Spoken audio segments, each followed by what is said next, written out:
Cospereda. Es licenciado en Derecho por la Universidad de Cantabria, profesor de Historia del Derecho en el programa Senior de la Universidad de Cantabria y profesor de la UNED. Su ponencia nos va a hablar de la formación de la provincia constitucional de Palencia, el particular caso de Campoo. Versa sobre la formación de la provincia de Palencia o no. Efectivamente, yo voy a hablar sobre la formación de la provincia constitucional de Palencia, sobre cómo se ha ido conformando en los diferentes momentos administrativos los territorios que en la actualidad cubre la provincia de Palencia y prestándole una especial atención al caso concreto de Campoo, que en muchas ocasiones muy diversos autores han pensado si no estaría más lógicamente agregado en la actual provincia de Palencia que en la actual comunidad autónoma de Cantabria. Yo voy a hablar sobre la formación de esto.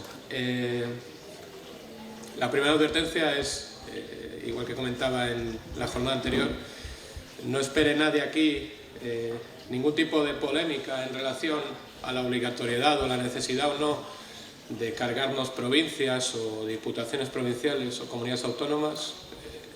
Yo soy historiador del derecho, mi campo de acción acaba en el siglo XIX y eso me permite una ventaja muy grande, que es decir lo que pienso sin salir al día siguiente en los periódicos. Por lo tanto, vamos a hablar única y exclusivamente de historia, y si alguien quiere ver segundas intenciones en mi palabra, yo no me hago responsable de ellas. Bueno, vamos a comenzar con cómo estaban articulados los territorios de la actual provincia de Palencia, durante la Edad Media, durante la Alta Edad Media. Hablar de la Edad Media con algunas de las personalidades que están presentes, yo no sé si es osado o suicida, así que lo voy a soslayar muy rápidamente para que nadie me pueda después corregir. Principalmente, durante la Alta Edad Media se produce un envío de delegados del monarca. El monarca pretende controlar de una forma más efectiva sus territorios, y para ello no se le ocurre nada mejor que enviar una serie de personas de su completa confianza para que ejerzan su poder en territorios alejados de la corte. Principalmente serán llamados en un primer momento merinos.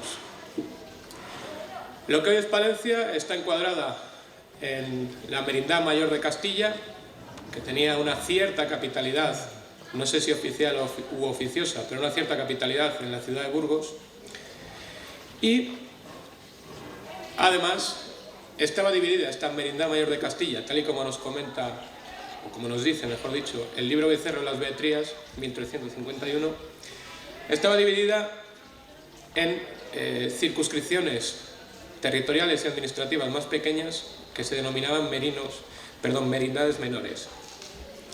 Concretamente, el territorio actual de Palencia cubría una serie de merindades menores, que os paso a leer: la merindad de Liébana-Pernía, la merindad de Monzón, la merindad de Campos, la merindad de Carrión, la de Cerrato, Villadiego, Saldaña, Castrojeriz, y la que más nos puede interesar, que es la merindad de Aguilar de Campoo, la famosa merindad de Aguilar, una de las más grandes, cubría un total de 1.700 kilómetros cuadrados. Evidentemente su capitalidad estaba en la villa de Aguilar de Campoo y cubría los territorios de la posterior merindad de Campoo, de la cual seguiremos hablando a lo largo de toda la charla, y también cubría el territorio en el que nos encontramos hoy. Por eso igual es especialmente importante. En total tenía esta merindad menor de Aguilar 155 pueblos en Cantabria, 74 en Palencia y 33 en Burgos. De hacer caso a los estudios que hizo Gonzalo Martínez Díez, que yo creo que es una de las personas más dignas de hacerle caso que existe en este país. En estos momentos, ¿cómo se organizaba la representación en las Cortes directamente ante el monarca de todos estos territorios? Pues bien, la ciudad de Palencia tenía voto en Cortes, tenía presencia en Cortes. Durante la Edad Media, los monarcas llamaban a las ciudades a Cortes de forma discrecional. No será hasta 1480, en las Cortes de Toledo, cuando se establezca un listado de 17 ciudades inalterable, que deberán ser obligatoriamente llamadas a Cortes, y dentro de esta idea discrecional los monarcas llamaban habitualmente a Palencia. Por lo tanto, toda la representación de su comarca, también de la comarca de Campoo, se ejercía a través de esta ciudad de Palencia. Pero hay un momento en el siglo XIV en el cual la ciudad de Palencia pierde su voto en Cortes, le es despojado. Las causas para ello, diversos autores han apuntado muy diversas causas. Algunos hablan sencillamente de una dejadez por parte de los regidores de la ciudad palentina. Hay otros que hablan, quizás más acertadamente, de que cuando Palencia pasa a ser un señorío episcopal del obispo de Palencia, comienza a haber graves fricciones entre la efectiva autoridad señorial y el concejo de la ciudad. El caso es que el monarca deja de llamarles y por lo tanto toda esta comarca, toda esta situación geográfica que también comprendía Campoo, queda descabezada en cuanto a su representación en Cortes, por así decir. Posteriormente, como se ha apuntado aquí en el PowerPoint, aquí está mal utilizada la palabra porque pongo que Palencia recupera su presencia en Cortes en 1666, más que recupera deberíamos poner que recompra. Palencia paga 80.000 ducados al rey para poder seguir asistiendo y acudiendo a las cortes que organiza el monarca. Veremos luego, al hablar de la situación concreta del corregimiento de la Merindad de Campoo y Villa de Reynosa, que esto de pagar al monarca cantidades gordas para obtener buenas prebendas era bastante habitual en este siglo XVII. Bien. Este es un mapa de la Merindad de Campoo. La Merindad de Campoo, evidentemente, es lo que está en blanco. Una vez hecho el mapa y una vez visto hoy, me doy cuenta que a lo mejor hubiera sido más lógico dejar la Merindad de Campoo en verde, que se hubiera visto mejor. Es la zona sur de la actual Cantabria. Hay aquí una cosa. Eso que está más al norte de la Merindad, que parece una especie de paloma, es una mancomunidad. No sabemos nunca por qué aparecen los mapas municipales, pero esto es así. Son cosas que aparecen y uno ya no sabe por qué. En resumen, ¿quién defendía los intereses en Cortes de esta entidad geográfica, de esta Merindad de Campoo? Pues bien, Campoo es integrada en un primer momento a efectos fiscales en el conocido como Partido del Toro. Perdón, el conocido como Provincia del Toro. Una provincia que estaba, que comprendía, mejor dicho, a Toro, Carrión de los Condes y Campoo. Si nosotros lo viéramos en un mapa, veríamos que Toro está en una situación geográfica, Carrión de los Condes está bastantes kilómetros al norte y la Merindad de Campoo está bastantes kilómetros al norte. Es decir, tenemos una provincia compuesta única y exclusivamente por tres entidades segregadas la una de las otras. También es en esta época cuando la Merindad de Campoo adquiere categoría de corregimiento. Luego lo veremos más detenidamente. Los corregimientos serán, durante toda la Edad Moderna, la forma de organización del territorio más exitosa y fundamental en la Corona de Castilla. Insisto, luego veremos cómo fueron estas formaciones de los corregimientos y demás. Únicamente apuntar ahora, siguiendo con la situación concreta del lugar donde nos encontramos, que Brañosera estaba integrada dentro del corregimiento de Aguilar de Campoo. Insisto, sobre el corregimiento de la Merindad de Reynosa ya volveremos en el futuro. Al recuperar Palencia su voto en Cortes, no recuperó por contra la representatividad de Reynosa. Es decir, Palencia volvía a votar en Cortes, pero seguía existiendo esa extraña provincia de Toro con esos tres territorios segregados los unos de los otros, tan del antiguo régimen por otro lado, hasta tal punto de que a finales del siglo XVIII, insisto, convivían estas dos provincias y convivían en términos de práctica igualdad. En un momento en el que España está dividida en 30 provincias, la provincia de Palencia tenía 118.000 personas y la provincia de Toro llegaba casi a las 100.000. Una provincia de Palencia esta, a finales del siglo XVIII, en torno a 1780, cuyos límites eran bastante diferentes de los de la actualidad.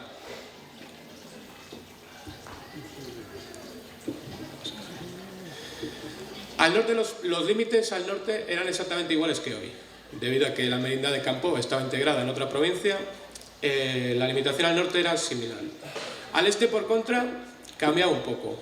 El límite de la provincia de Palencia discurría siguiendo de una forma más o menos genérica el río Pisuerga, pero, por ejemplo, quedaban en la actual Burgos los pueblos de Herrera y Astudillo.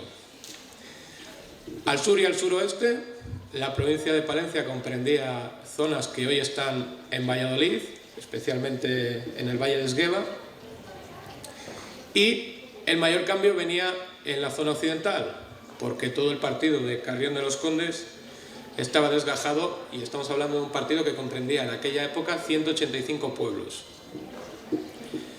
Bien, entramos en el siglo XIX y vemos una nueva división provincial efectuada por este señor, Miguel Cayetano Soler, entre los años 1801 y 1804, y que tiene, para los efectos que estamos comentando hoy,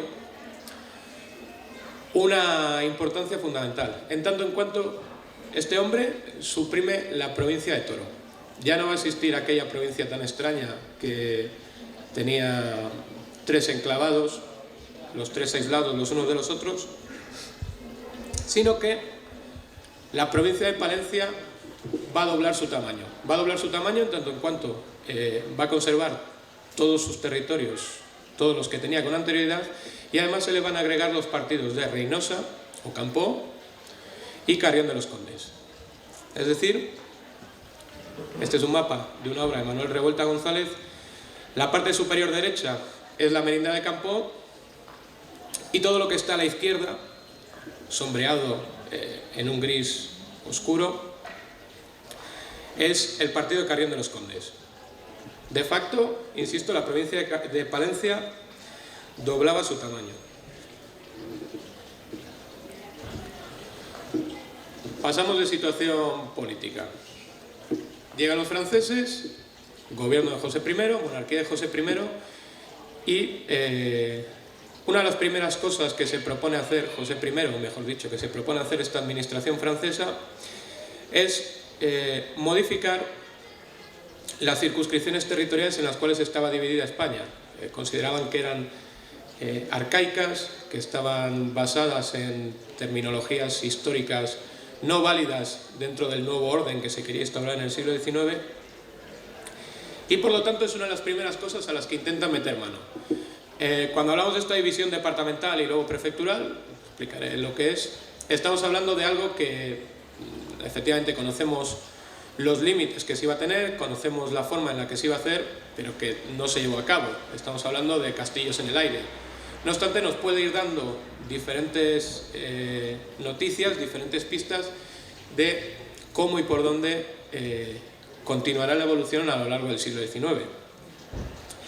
Bien, en un primer momento se intentan crear departamentos con el mismo formato y con la misma idea que los departamentos franceses. Es más, se intenta suprimir cualquier terminología histórica que pudiera retrotraernos a un antiguo régimen que se consideraba debía quedar olvidado. Lo que hoy sería más o menos la provincia de Palencia se denominaba Departamento del Río Carrión. Estas divisiones departamentales tomaban como nombre siempre accidentes geográficos. No se quería caer en errores de la antigüedad, no se quería denominar a esto Palencia o denominar a la provincia de Santander, sino que se intentaba racionalizar un poquito la administración mediante una ruptura absoluta con lo histórico. Insisto, la provincia de Palencia se denominaba Departamento del Río Carrión y, para que veáis, lindaba al norte con el departamento de Cabo Peñas y el departamento de Cabo Mayor, respectivamente hoy en día serían Asturias y Cantabria. Lindaba al oeste con el departamento del Duero Pisuerga, con el departamento del Tormes y con el departamento del Esla, Valladolid, Salamanca y León, y al este con el departamento del río Arlanzón, Burgos. Todos estos asuntos no acabaron de gustar demasiado.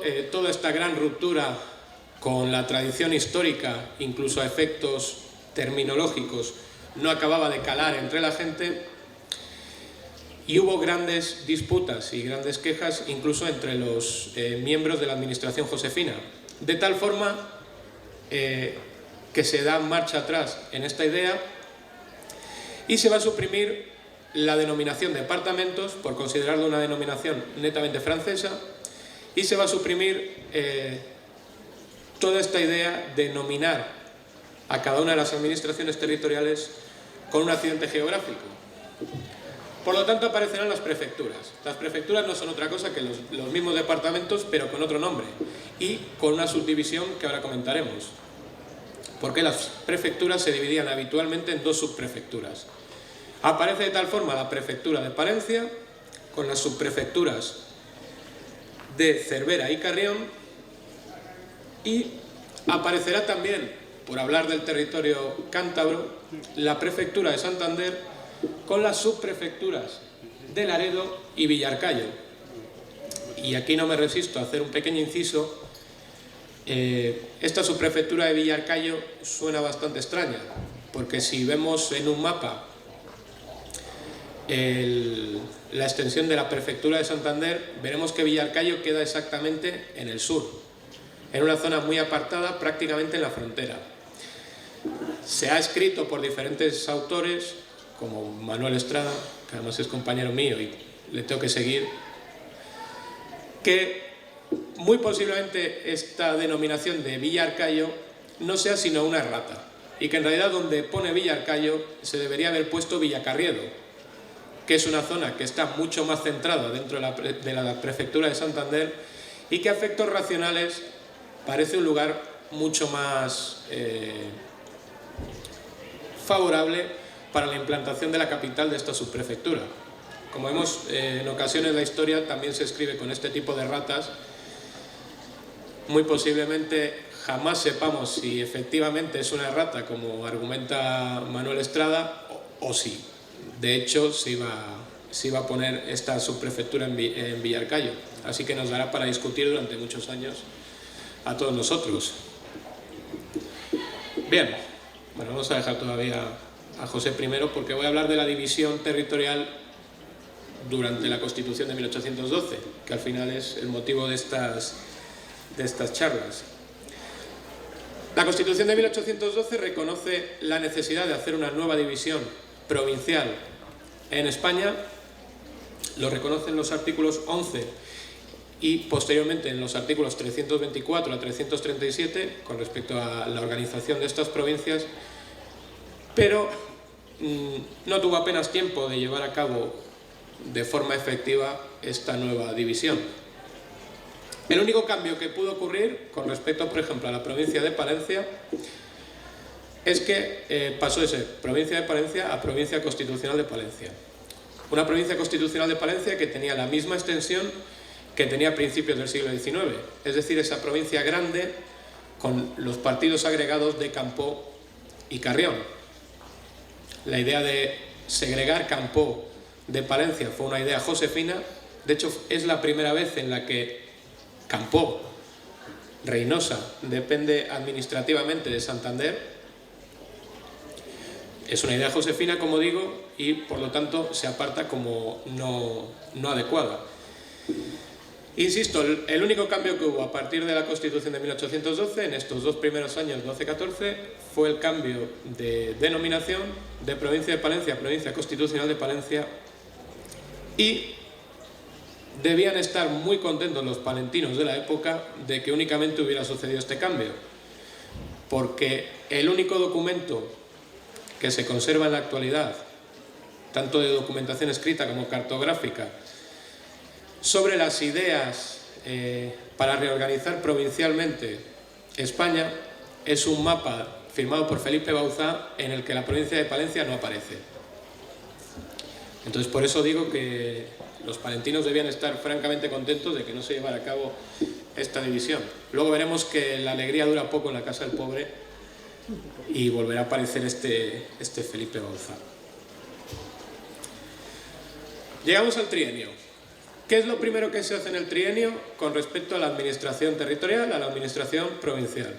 Y lo señalo porque va a tener importancia a posteriori. Lo primero que se hace es la división de las provincias en partidos judiciales. La provincia de Palencia quedará dividida en 7 partidos judiciales: Palencia, Paredes de Navas, Baltañas, Carrión, Cervera, Saldaña y Reinosa. Reinosa cubrirá el partido judicial de todo Campoo. Luego veremos por qué digo que esto es importante, porque se empezó la casa por el tejado y se hicieron partidos judiciales en provincias que luego a lo mejor no quedaron exactamente igual. Y durante este trienio se incide en la necesidad de hacer una nueva reordenación provincial del país. Y se encarga este proyecto a una comisión que presiden 2 personas: José Agustín de Larramendi y el Felipe Bauzá, que veíamos antes, era el autor del mapa que suprimía Palencia. Como vemos, insisto, dura poco la alegría. Han sido 6 años, ha vuelto Bauzá, vuelve con su mapa bajo el brazo y quiere suprimir la provincia de Palencia de la existencia. ¿Por qué quiere suprimir esta provincia de Palencia? Bueno, pues es para que no se enfaden los hermanos ricos, básicamente. El trienio liberal propone la creación de nuevas provincias y 3 de ellas serán la provincia de La Rioja, la provincia de Santander y la provincia de Villafranca del Bierzo, lo que hoy en día es toda la comarca berciana, perjudicando territorialmente respectivamente a Burgos, a León y a Valladolid. Entonces, ¿qué se les dice a estas provincias y a estos diputados provinciales? Se les dice: oye, os quitamos por aquí, pero luego os vais a repartir entre vosotros 3 toda esta provincia de Palencia. Y efectivamente, la previsión es que se la repartieran prácticamente a partes iguales. Esto a lo mejor suena un poquitín a científico, pero efectivamente es lo que se discutía en aquellos tiempos. Evidentemente, los palentinos no les gusta nada lo que están viendo, que parece que va a ocurrir, y ponen el grito en el cielo. Y se empieza a movilizar desde todas las entidades que se pueden movilizar efectivamente. Empiezan a alborotar los diputados palentinos en las Cortes y, de una forma muy curiosa, tanto el Ayuntamiento de Palencia como la Diputación Provincial Palentina mandan emisarios a la Corte para que de una forma sutil, y aquí sí que podéis leer entre palabras, de una forma sutil intenten convencer a los miembros de la comisión para que la provincia de Palencia efectivamente aparezca. Fue una de las situaciones más discutidas en estas Cortes del trienio liberal, y al final parece que sucede una solución, digamos, salomónica. Campoo, que los diputados palentinos consideraban que era lógico que fuera la provincia de Santander, no alborotaban demasiado con eso. Campoo se incorporará efectivamente a la provincia de Santander, pero a cambio surgirá una provincia constitucional de Palencia. ¿Vale? La alegría fue tan grande que, al igual que ocurrió con la promulgación de la Constitución de Cádiz, se cantó un solemne Te Deum en la capital palentina, a la que dicen las crónicas que acudió todo el vecindario. No sé yo si nos lo tenemos que creer, pero bueno, insisto en que tampoco leemos entre líneas. Entonces, decíamos que los diputados palentinos se mostraron de acuerdo en que Campoo se incorporara a Cantabria, pero tenían más reticencias con otros 2 partidos judiciales que también en un principio iban a ir a la provincia de Santander. He dicho Cantabria, cuando diga Cantabria, cambiadlo mentalmente por provincia de Santander y todos nos entendemos mejor. Y es más correcto. Al igual que el partido de Reynosa, también iban a ir a la provincia de Santander los partidos de Cervera y Pisuerga y Aguilar de Campoo. Esta zona iba a ser provincia de Santander durante el trienio liberal. Y esto ya sí que a los diputados palentinos parecía no cuadrarles demasiado. Por esto sí que lucharon. El partido judicial de Campoo, pensaron que era lógico que tuviera la salida al mar, ferrocarril por el tiempo, evidentemente, pero en aquel momento tenía el Camino Real de Reynosa, que era prácticamente una de las grandes autopistas que existían en España, uno de los caminos más modernos. La salida lógica de los arinócratas campurrianos era evidentemente el puerto de Santander y se consideraba que favorecía a todos que Campoo estuviera integrado en la provincia de Santander. Insisto, no así con estos partidos de Herrera y de Aguilar de Campoo. Y tanto alborotaron, tanto se quejaron y tan arduos debates hubo, que estos dos últimos partidos pasarían definitivamente a formar parte de la provincia constitucional de Palencia, con la excepción de 8 pequeños pueblos del partido de Herrera. Luego os diré los nombres concretos cuando hablemos más en extenso de Campoo, que quedaron integrados en Campoo. Pero os decía que se empezó la casa por el tejado con esto de los partidos judiciales, porque si os dais cuenta ahora tenemos un problema. Tenemos la provincia de Palencia dividida en 7 partidos judiciales, uno de los cuales es el partido judicial de Reynosa, que está integrado en la provincia de Santander. Una pequeña locura que tardará muchos años en corregirse, muchos años, y que tiene su origen, insisto, en este trienio liberal. Último tramo de discusiones, como veis estos 3 años cundieron bastante, último tramo de discusiones con respecto a la provincia de Palencia. Las discusiones relacionadas con sus límites. Aquí se quejó especialmente la provincia de Valladolid. Decía la provincia de Valladolid que aquellos pueblos del sur, los que se ven aquí del sur, son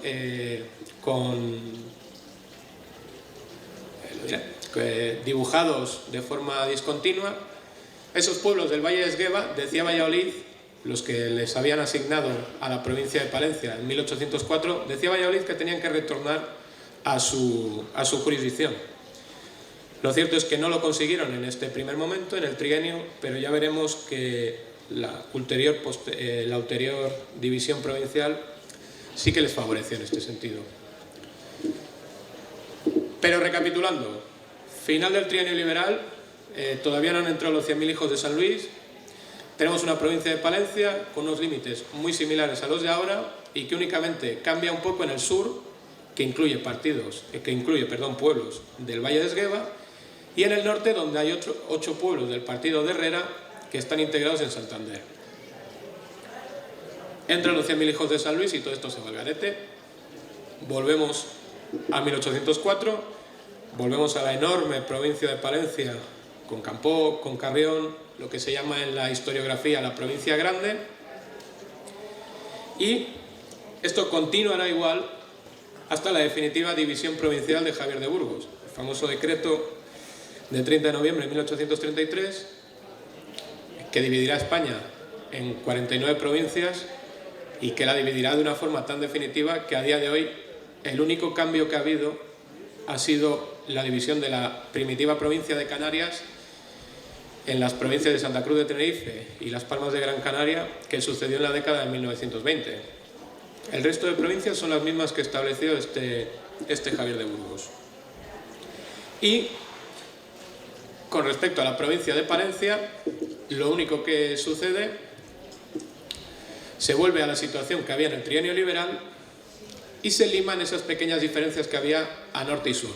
Es decir, los pueblos del Valle de Esgueva, en el sur, retornan a Valladolid, y los 8 pueblos, estos que también veis aquí en el límite con Cantabria, dibujado con guioncillos, los 8 pueblos del partido de Herrera de Pisuerga retornarán también a la provincia de Palencia. No sé si se distingue, seguramente no, ¿no?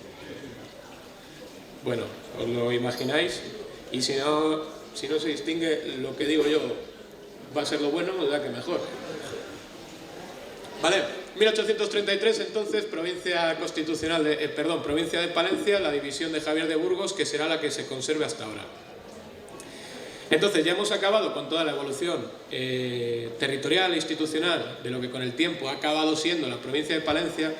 Vamos a ver ahora, de forma muy breve, la división territorial e institucional de lo que ha sido la Merindad de Campoo, la zona campurriana, y vamos a ver por qué nos incorporó, los quebraderos de cabeza que supusieron los diferentes vaivenes que hubo, etc. Bien, como digo, al final del siglo XV, principios del XVI, la provincia campurriana, esa sí que se ve, lo de la derecha del todo, que está sombreado. En la actualidad integrada en la Comunidad Autónoma de Cantabria, fue distinguida como corregimiento. Se denominaba corregimiento de la Merindad de Campó y Villa de Reinosa, y estaba estaba compuesto el corregimiento por la propia Villa de Reinosa, las 7 hermandades tradicionales de Campó, que eran Campó de Yuso, Campó de Suso, Campó de Enmedio, la Hermandad de los Calabeos, la Hermandad de Valdeolea, la Hermandad de Valdeprado y la Hermandad de las 5 Villas, y por último el Valle de Valderredible. Con el Valle de Valderredible ocurrirá una cosa curiosa. En este momento de economía deficitaria que hubo en España en el siglo XVII, uno de estos momentos usuales en la historia de España, pues el rey necesitaba dinero y estaba en la necesidad de enajenar prebendas jurisdiccionales, por así decir. Entonces el Valle de Valderredible, que es la zona más al sur de Campó, si lo conocéis geográficamente, queda bastante aislado de lo que sería Reinosa, que era la capital del corregimiento, que era la zona donde estaba efectivamente el centro de administración. Y Valderredible decide que, como es un valle bastante grande y en aquel tiempo es un valle que únicamente produce agricultura y ganadería, y en aquel tiempo eso te daba, no es como hoy, eso te daba para ser rico, pues decide comprarse cosas. Se compra entre 1633 y 1637 respectivamente una alcaldía mayor, es decir, para juzgar los delitos del Valle de Valderredible ya no tendremos que ir de primeras al corregidor. Eso ocurre en 1633. 2 años después, fijaos el dinero que tenía Valderredible, se compra un escribano para hacer escrituras públicas oficiales. Ya no tenemos que bajar a Reinosa o hacer que venga el escribano aquí y tener que pagarle. Y en 1637, solo 2 años después, insisto, qué cantidad de dinero tenía Valderredible, se compran un fiscal. Se compra la posibilidad de tener un fiscal propio del valle. Es decir, Valderredible continuará integrado a efectos jurisdiccionales dentro del corregimiento de la Merindad de Campó, pero de una forma un poco sui generis, de una forma con un cierto grado de independencia. ¿Vale? Bien, la evolución de este corregimiento la hemos ido viendo más o menos incardinada, o mejor dicho, paralela a la evolución de la provincia de Palencia.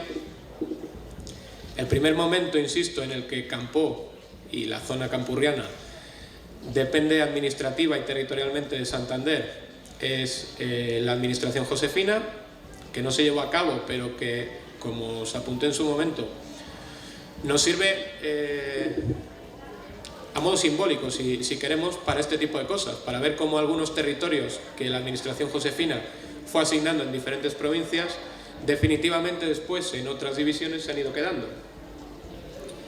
Y lo que me interesa es, volvemos al momento del trienio liberal, toda la discusión que hubo, toda la discusión sobre la no incorporación, la no existencia, mejor dicho, de la provincia de Palencia, la no incorporación de ciertos partidos judiciales, etc.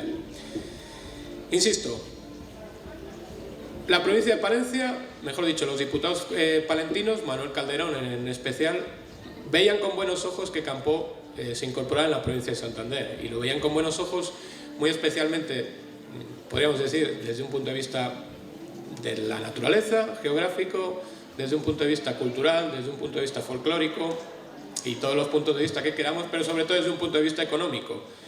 Veían que convenía que Reinosa y los grandes comerciantes de la harina que había en Reinosa tuvieran una salida directa con el puerto de Santander.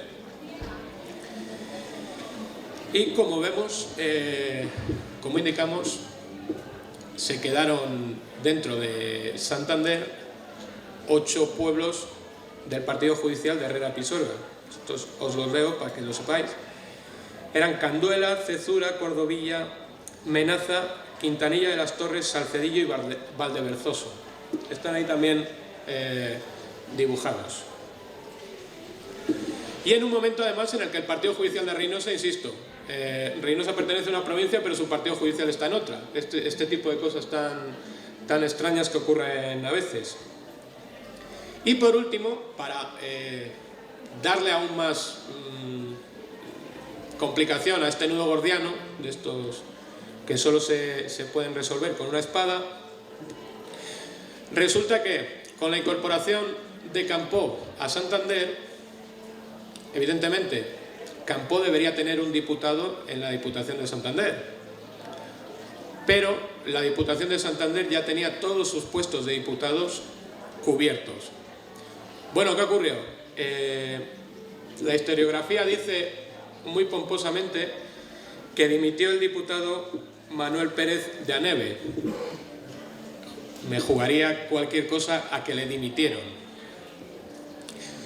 Y resulta, bueno, ya hemos dimitido un diputado, ya estamos un poquitín circulando por los márgenes, vamos a seguir por los márgenes. Dimite Manuel Pérez de Aneve y en lugar de sustituirle su suplente, ponemos a dedo a un diputado campurriano. A un diputado campurriano que se llama Manuel Díez de Rábago y que, para acabar con el chiste, ni siquiera era diputado por Campó, sino que era diputado por la ciudad de Palencia. Como veis, es una cosa un poquitín extraña, pero bueno, así se va construyendo también la historia. Qué felicidad hablar del 19.